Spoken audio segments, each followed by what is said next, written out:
Michael with United Veterans Worldwide.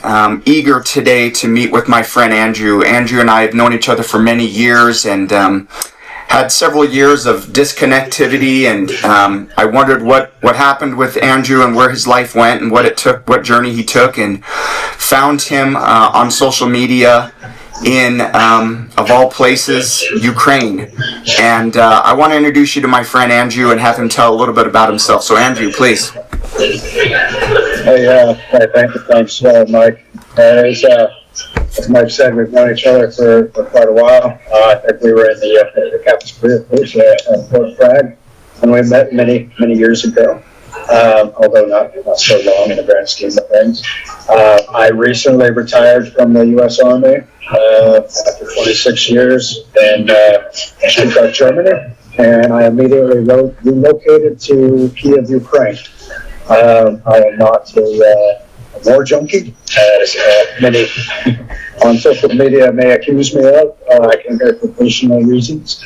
However, it is a country that I really love. It's grown on me, and I have a deep affinity for Ukraine, its people, and what it's dealing with right now. So, yeah, that's me. Yeah, and Andrew, remind me of your background a little bit. If we go back in time,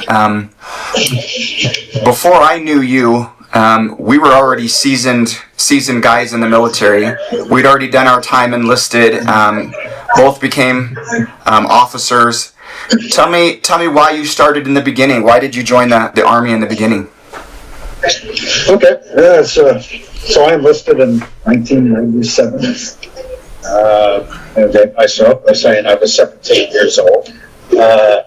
Mike, you read me, and some of the viewers may remember a time a program we had called the Split Option Program in the National Guard. So I was still in high school. I went to basic training the summer of my junior year. I had to bring both of my parents to the recruiting station and sign up for the minor. And this was 97, right? Pre-9/11 Army. I was an adventurous guy. Like, hey, man, I had to go shoot guns and, do some fun stuff. And the National Guard, I really had no idea what that was all about. And back then, troops, you go to drill, and it was just like a bunch of dudes drinking beer together. And so a lot has changed since then. So after 9/11, I got activated to go to Golden Gate Bridge. I spent 8 months doing 12 on, 12 off. It was called Operation Golden Span. It was a California active duty mission, so 11 out of 10. I actually lost money to go on that mission. But I was a heavy equipment mechanic and the operating engineers. I was an apprentice, making decent money for my age at the time, but I hated it. I would go to work, I'd come home, after working 14 hours, great money on overtime, but still I was soaked in hydraulic fluid and diesel and turning wrenches all day. And I made good money at the time, but I realized, hey, in another decade I'll be making a little bit more an hour than I am now. It's what I want to do. And so when I was coming off orders, the prospect of going back to my job wasn't very appealing. I was married, had a family, had one child at the time, so I realized I needed a career. I said, well, what, I'm already in the news. So I went active duty. The recruiter asked me, hey man, where do you want to go? My wife and I talked about every duty station under the sun. Germany wasn't one of them. And at that station, I said, Germany. I had this German teacher in high school. And for some reason, all the stories he used to tell about the station in Germany in the 70s came flooding into me, and I went to Germany. Fast forward some years, I went to 54th Engineers at Bamberg, Germany. And shortly after my first deployment, actually, was to Yavrev Training Center in Ukraine. Really? Yeah, 2002. Maybe it was 2003. No, it was 2002. Because we got a warning order to deploy to Kuwait for the invasion of Iraq shortly after that. So while I was in Ukraine, we got orders to go back to Germany and go ahead and go to Kuwait for the invasion of Iraq. So we did Iraq, the invasion all the way to Baghdad. That's a whole long story, but we came back to Germany, and I got my PCS orders to Fort Riley, Kansas, and Big Red One. Interesting. Yeah. Big Red One. I was First Engineer Battalion, and it's funny because coming from Bamberg, Germany at the time, like most units there was Big Red One. Back then, you had one brigade from Big Red One at Fort Riley. Yeah. Anyway, at that time, like I really, garrison life was boring. Being a mechanized dude, combat engineering was boring. JRTC was horrible. I knew that, hey man, if I'm going to do a career in the Army, this is not what I want. So I went to Special Forces selection and got selected, and then my family and I moved to Fort Bragg, North Carolina, for the Q course, and I went on to 110 in Germany. And, after the family grew and I needed more money, I decided I needed a fighter first. I love being a GB, so I did Green to Gold. Another cool program to take advantage of. The Army paid me back to PD7 to finish my degree. I lived in Long Island. I commissioned as an infantry officer. And then I did a couple of years of that. I went to the 173rd, platoon leader class. I just skipped a whole lot of the story. I just skipped my whole special forces stuff. We can get back to that. Yeah, we will. Because I'm getting long-winded as it is. So I went the officer route. I went to the infantry. I was going to go back to special operations, and then they told me I had to do the entire Q course again. That was around the time when I met. I was like, on my way up to Rosenbad. I'm over it. I went civil affairs. Yeah, we can talk all day about whether or not that was a good decision. But ultimately, I ended up back in 110 Special Forces in Stuttgart, and I retired out of there this last summer. So sorry. No, that's exactly what I wanted to hear. I wanted to hear a story of a soldier whose career spanned so many years, which was pre-war, into combat, into advanced special operations training, into a longer career as an officer where you were able to experience some of those same things again in a different way. So as we talk about becoming a Green Beret and going through, for this global audience, going through the Q course or the qualification course, there is a high failure rate for guys because it's not only testing you physically, but it's testing you mentally, and it's testing your ability to think as a team. And that's a hard concept for a lot of guys to get in, because as you're suffering and you're feeling the weight of different obstacles, the inner mind working says, I'm going to turn to myself. How am I doing? How do I survive? And they're like, you can't operate in a special operations team by thinking about me. You've got to think about us. And it's a hard transition. So for you to be successful in that shows that you had something already in here that had flipped and said, I can overcome the challenges that I'm facing right now. Yeah, it's strange. You talk about being a member of a team and not just concentrating on me. However, when I think about my time in the Special Forces, a lot of that time I was alone. And it was just me. The STAR course, this long, huge land navigation course, you by yourself. I didn't even talk to someone for 15 hours at a time. And then later on at Sears School, you're locked in solitary confinement, that kind of thing. So there was a lot of moments where it was just true. Myself and But it is very much a team. I don't even know that I can describe it in a way that properly convey what it's like to be a part of a special operations team. So tomorrow I'm jumping on a train and I'm going to Kaiserslautern, Germany. We'll get to that part of the story in a little bit.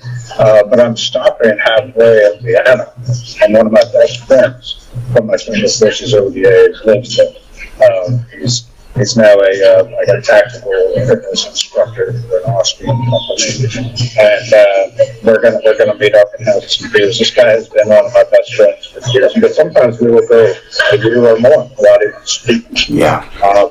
And so I can't even describe what it's like when you go through these life or death situations where people day in and day out. And let's be honest, I was 25, 26 years old. We're still figuring out ourselves at that point. We're growing up. Those are our formative years. And they experience that kind of, lack of a better term, drama that these people create. It's impossible to replicate.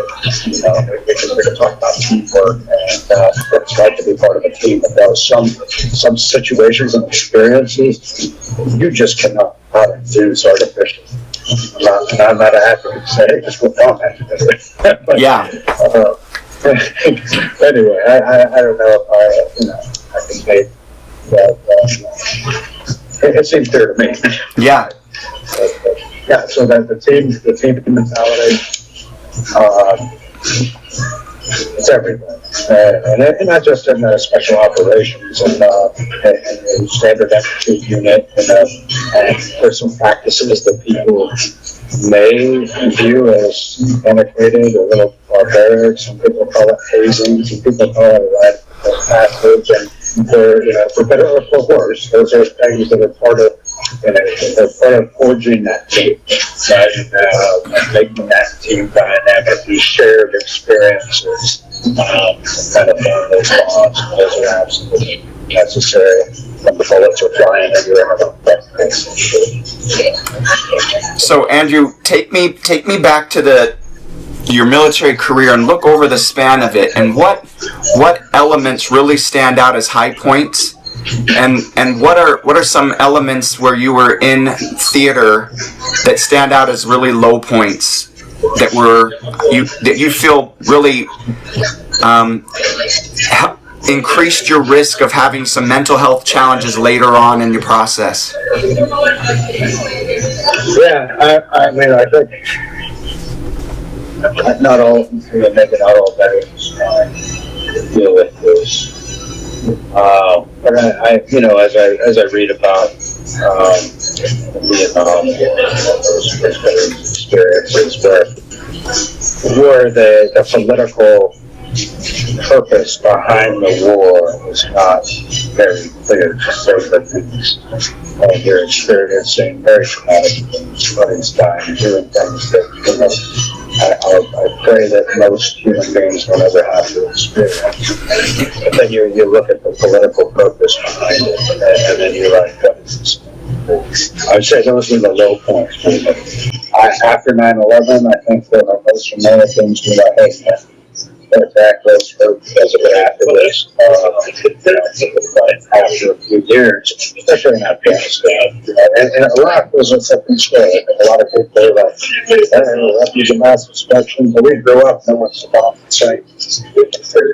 I think most people couldn't have found Afghanistan on a map, but maybe heroin, a lot of heroin, but they didn't know much else. Maybe they heard of the politics. And after 2001, yeah, everyone was about, let's get these guys. But 5, 10, 15, 20 years later, the question is, what is going to do? And for me, it was very difficult because I believe, I felt betrayed by our senior leadership in the military, our general officers and flag officers. I felt had a duty to demand from our policymakers in D.C. that they provide a political instinct. We don't just commit a military just because. And if you're a four-star general, you know what? You've already arrived. You can resign. You know, if you don't see it. So I began to feel betrayed by our senior leadership, not just in DC, but in the military as well. And I'm sorry, but I'm not sorry. How that may be received by your audience. However, at the same time, we have this band of brothers, right? We have these people that you call like your own family, anything. And those policymakers, those general officers, they don't even enter into that equation. You're there for your brothers and sisters. You're going to get through this together. Now, as a special, that was great. As an enlisted, junior enlisted NCO in Iraq, and then as a Green Beret in Afghanistan, where I was just one of these. But later on, when I was an infantry platoon leader in Afghanistan, it was very different. Right? I got to get these guys from the line. And, every night I would sit there and think, man, okay, I got to do this patrol to this village, got to do a KLE. I had to provide myself with my internal litmus test. All right, what's my true duty? Is it to these American men and women who signed or volunteered to serve their country? Is my duty to them, to their parents, to get them home alive? Or is it just some policy using DC? And that was a really difficult struggle. I know it probably resonates with you, and it's something we don't talk about in the military because we are servants. It's not service. We don't ask questions. Ours is not to reason why. Right? But is that true? So those were the low points. Yeah. Andrew, you bring up some good points. One of which is that in the history of warfare, we've had armies in uniform against armies in uniform, and it was clear to define who the enemy was. The conflict that you and I were involved in from the beginning, like I joined in 99, right after you, the conflict that we've been involved in our whole careers has been one of civilians with weapons, civilians with foreign technology whose aim is to defeat the invaders. There wasn't really an end goal that said, our end state here is this and we can get out at this point, because we're fighting a non-uniformed army and ideology, and it's not easy for combat to fight an ideology. In past Alexander the Great, Alexander the Great, he fought those battles across the whole European continent, and he did run into ideology challenges and ultimately was stopped close to India because he couldn't rectify some of those discrepancies. And it ended up costing his life, and then eventually he was pushed out with his army later on. But we fought an impossible war. I'm with you, right? 100%. We talk about an ideology. And right now, one of the things I'm seeing living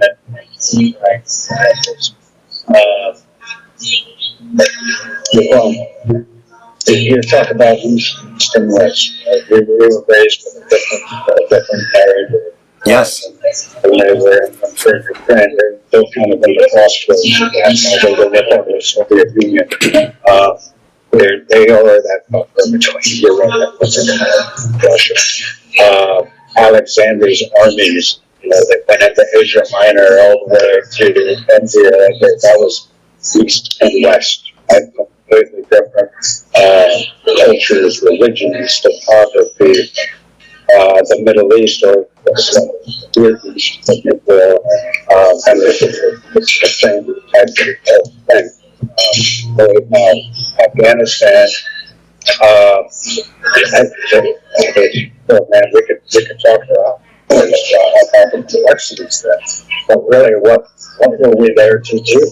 You know, was it to establish a Western style democracy in Afghanistan where they live in mud houses and they don't have plumbing and they don't even recognize geopolitical boundaries outside of their little village or valley, to commit American sons and daughters to that with no end state, to me was insane.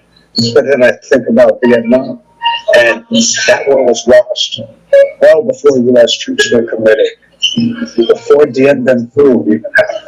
Right? It was an ideological struggle that resulted in a popular revolution that was already lost for any American struggle. And I don't pretend to have the answers to that. But I think that our generation is not alone in questioning this. I think Alexander's army over the Macedonians were like, hey, they're basically most of them are mercenaries, we're going to plunk it. Their purpose was was a little more clear. What was Alexander's purpose? I don't know. This Hellenic giant Hellenic empire. I asked that historian. But yeah, that was my personal struggle, and I couldn't speak about it, especially as an officer. Yep. So I had to keep it inside. And when my soldiers would ask me, "What are we doing here?" I would try to relate it to the local tactical mission as much as I could, because if you talk beyond the operational level, there was no reason. I hope I don't strike tactical with your audience here. I'm sure it will, maybe trigger some people. But I think we all need to kind of let's look at the truth. Let's really analyze our service. We can still be proud of it. Yep. I'm still very proud of our service. I hope every veteran is. We need to question those in DC that they can do decisions. They need to be able to come. Yeah. No, you bring up some great points, and I think it's valid, and I don't think anybody would disagree with what you've just said. I think we faced an impossible war, and we did the best we could with it. I know that you and I were concerned not just about American forces, but about humanity in general. And, that same empathy for humanity is extending to what you're doing today. So, Andrew, can you turn your camera and show where you are right now? Yeah. I'm in a Italian restaurant in the Church district of Kyiv, Ukraine. I'm about 300 meters northeast of Maidan. For those who don't know, that's where the 2015 revolution began as a peaceful protest after Yanukovych decided that he was going to follow Putin's orders and not seek EU membership as previously promised. So they had protests, and a lot of civilians got shot. And 2014 became known as the Maidan Revolution.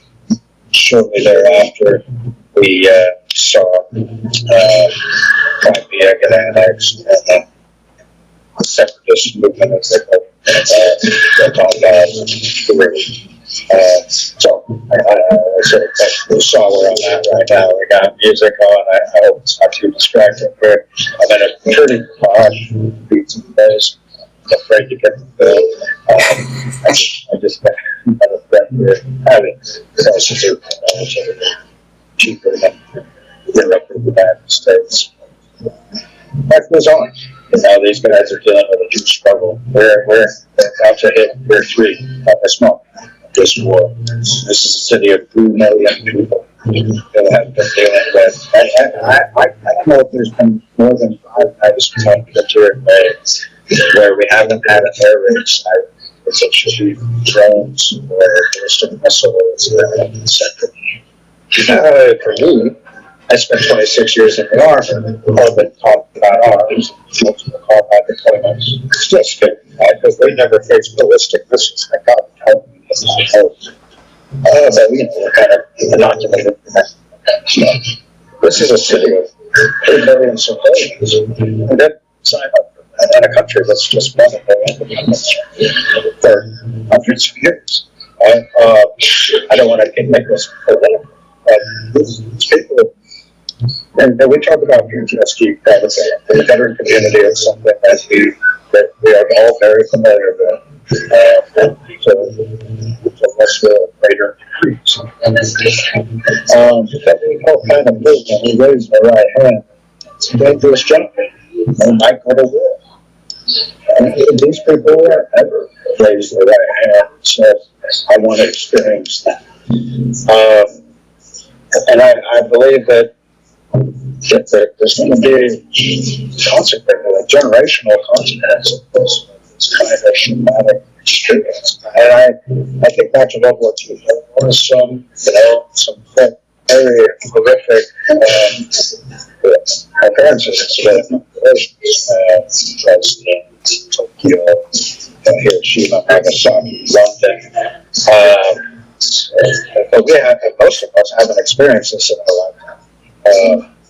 I'm not quite sure I have experience in it right now. I didn't need to move this. But it's I think it's important for people back on the viewers understand that that's how what's happening here. Even though it looks like, that's why I hesitated to show you where I'm at with that. I think that we're seeing that this is just people trying to get on with life. You look at London and that Kansas City too. Famous posters that keep calm and carry on. Churches, like this, sometimes you have to go with something social. But I hope that I pray this way and see. However that's accomplished, that's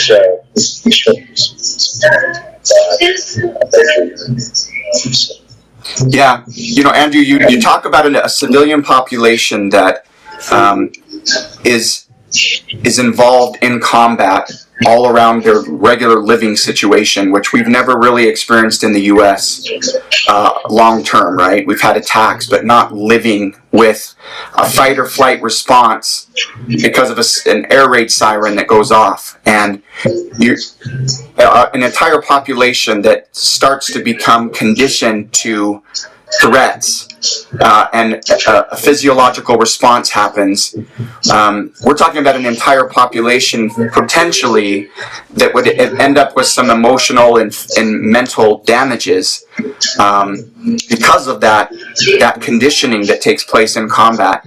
And I've watched several documentaries of people who have gone into the different cities that were pretty much leveled in Ukraine, and you see them throwing a wedding celebration or a restaurant that's been rebuilt, kind of like where you're at right now, and everybody's lively and drinking and doing all these things, and it would be deceptive to say to the global audience, see, look, everything's fine. No, but the human condition adapts to the negative environment that they're in, and they try to live as normal as possible. That's just how life is. Yeah. Life goes on, but I mean, you touch on something about psychological. I suffer fairly. I'm pretty resilient, but there are some things that no amount of self-talk, or I'll have panic attacks where I understand that physiologically everything's fine. I'm not having a heart attack right now, but I've been dealing with a lot of stress in the last few days, and my amygdala, that little, caveman lizard part of my brain, it doesn't know. It just detects the stress and it moves it. In stressful situations, you got to stay all high, fight or flight, right? But those of us in the military,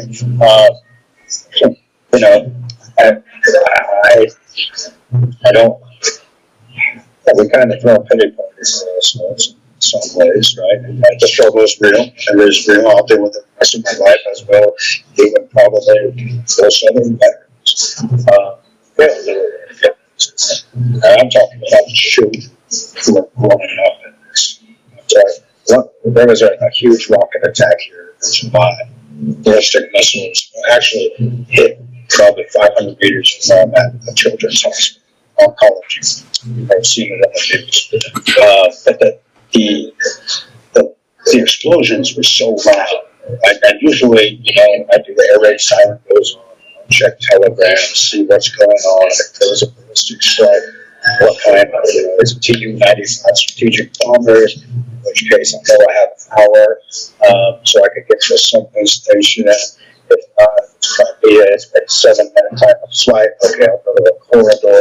If it's just attack drones that happen to be in my district in Kyiv, maybe I will go to the bathroom where I have 2 rails of protection. I'm a soldier, right? And one day I was there was one of these ballistic strikes where they hit the oncology clinic.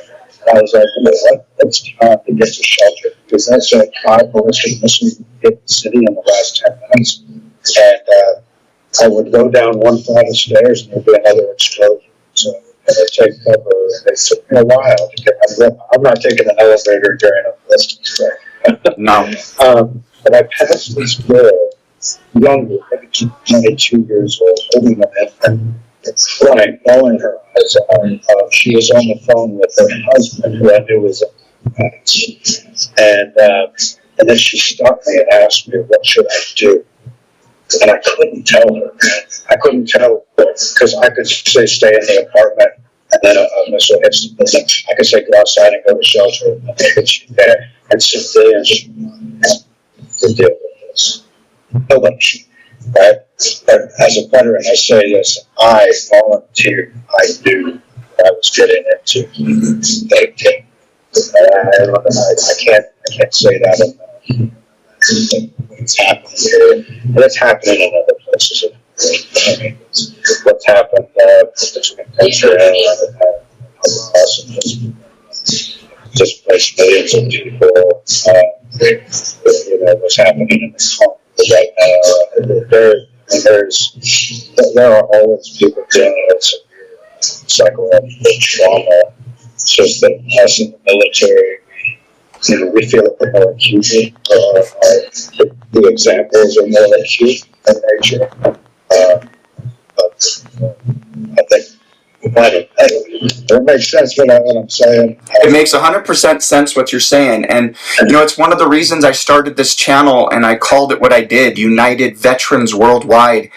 And quickly realized that I wasn't just going to be talking to veterans. I wasn't just going to be talking to first responders who go through the very similar fight or flight and PTSD and trauma.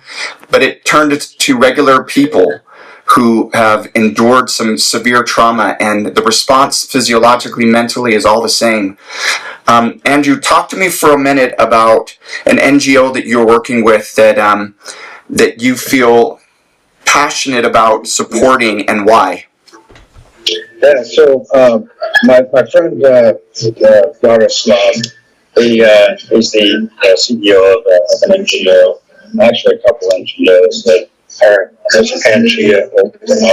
They're involved in all sorts of programs, from arts to civic engagements, development.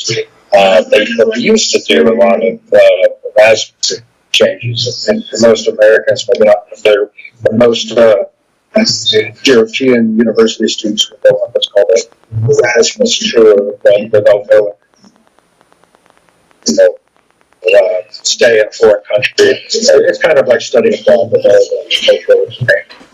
He received a lot of his funding in Erasmus. A lot of that from the EU has dried up during the war. I don't want to really send it university students to the war, so understandably so. And then another source of this grants came from the USAID after taking the last week or so, but it's kind of dried up. Anyway, Yaroslav, or Yarek, as I know of, he has got this initiative. So there is a place called Eco Center Stina. And Stina is this small, traditional Ukrainian village in the southern Vinnytsia Oblast, probably 30 kilometers north of the Moldova border. And I went and stayed with him for a few days here at this village. It's like, I can't even, it's like going back in time 200 years. But very limited economic any at all. But such rich culture and tradition. I mean, if you want to experience authentic Ukraine, that's it right there. And what he does is he connects people from other countries, urban Ukraine, there through these cultural exchanges with people of schema. And he's got a project that's trying to build it's a garden, sustainable garden. It's been difficult to raise money. So I've been trying to help him, and my, as I have about a month left here, my biggest mission here is to try to help Yark and his NGO. I go off to Germany. I just got a job at the Amazon, so I'm selling out. I'm going to corporate now. Hey, I've been there and done that. Yeah, so it's a really worthwhile cause, and then if your audience, feel like donating some money, he's about 4,000 euros short of a 5,000 euro goal, and he's to build a sustainable garden in the springtime, and this garden will help the local economy, but his engagement programs too. But if you wouldn't mind sharing the link on your channel, and if people feel like donating, I would really appreciate it. And I know Yarek and Pangea and Steve appreciate it. Yeah, send me the information. Send me the link. I'll include it in the description so that people can access that and contribute. Andrew, definitely will. I saw on Facebook a post that you had. Maybe it was a week ago or 2 weeks ago. Maybe time kind of eludes me, but you mentioned being in a location where there were people celebrating or remembering the life of a soldier. And can you share that experience and speak up a little bit, because that music can be a little bit loud? Yeah. Sorry. I hope I haven't been trumpering off. And the sense that isn't the best. I met a friend of mine, a fellow photographer, a French guy who works with Doctors Without Borders and a few other NGOs. Met up with him at an Irish pub here in Clayton, about 200 meters from there, I'm sitting right now. And this pub that evening, it was basically just he and I and a platoon-size element of International Brigade soldiers. So that's kind of like the Foreign Legion, if you foreign fighters who come to fight for Ukraine. Most of this audience, most of them are Anglophile variety, but mostly Irish, Australian, a couple of Americans. It was clear they were having a wake. They were giving some speeches and toast, and they were very emotional. And I felt an obligation to go approach them. Express my condolences. I didn't know any of them, but I know where it's like to be like that. And he was killed on the film. So they appreciated it. Things got a little rowdy. They ended up getting kicked out of the bar, and it was time for us to go and have us make for a cast. And one of them kind of was staring at me on the curb. He was really drunk. I was there from the beginning. But he said, what are you looking at? You want to be, and proceeded to swing on me. His friend got him, pulled him away. But, his grief was really, I could see it in his eyes.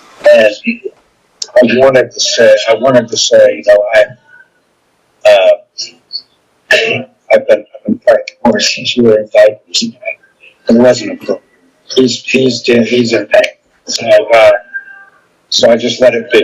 And so you don't know who you're talking to. But then I get in the cab, and on the way home, I started to feel this melancholy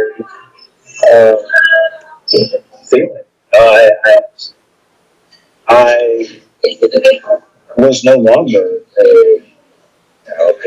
always a Green Beret, soldier for life, etc. But no, man, I'm just some dude in Ukraine. I'm a retired Army guy. I don't belong to any unit. Those are my brothers there, and I think that's a feeling that a lot of veterans experience. I'm okay with having transitioned and moved on. I miss being in the Army so much, but I do miss belonging to that kind of. And but I think that I will always miss that. I don't think I'm gonna, optimistic about my new employer, but I don't think I'm ever gonna experience that at Amazon. No matter how hard you try. And I don't think you can replicate it anyway. But I think that's one of the biggest challenges that veterans face. And my advice to people is, for one, don't make the VA should be the D in your Facebook, and that we could do a whole other interview about that experience because I'm dealing with that too. But you need to pursue interests, passions, friendships outside of the military before you get out. And if you didn't, okay, when you get out, you need to make new friends. You need to get new hobbies. Also, just stay in touch with your buddies, your veteran buddies. I think we see it all the time. If only he reached out. Yep. Why didn't he call me, Yep. And we can't beat ourselves up over that. But I think everyone should know, it would be very rare if I called up anybody that I served with, and they would just be like, not my problem. No way, right? But I know all of your brothers and sisters are there for you. They're there for me. So if you're ever feeling depressed, lonely, sad, call them, email them, whatever. And I'm here. For anybody watching, please be talking. As I'm sure you are, Mike, and all that. So, those melancholy feelings, they will set in. If you let it, they'll take over. And that's probably the worst time that you want to consume alcohol. Yeah. All right? It's probably not what you need to be doing. Okay? You should probably be picking up the phone. And if you're not talking to a fellow veteran, someone you served with, call your mom, your brother, your sister, and anybody, and just get back. I got off my soapbox there. But no, what you're saying is so important, Andrew, and I would add to that. If you're in a good place mentally and you're feeling good, there are buddies of yours that are not in a good place and are not feeling good, and that's the time for you to reach out to them and just check. Just see how they're doing. And, Andrew and I had an experience like that where I reached out to you and just to see how you're doing. I had no idea where you were in the world, that you were facing more trauma in the city you're in. But but I care about you, right? And I wanted to make sure that you knew that there was someone else out there that could relate to what you were going through, and that you weren't alone, and that the battle, there's a way to win daily small battles and find some hope.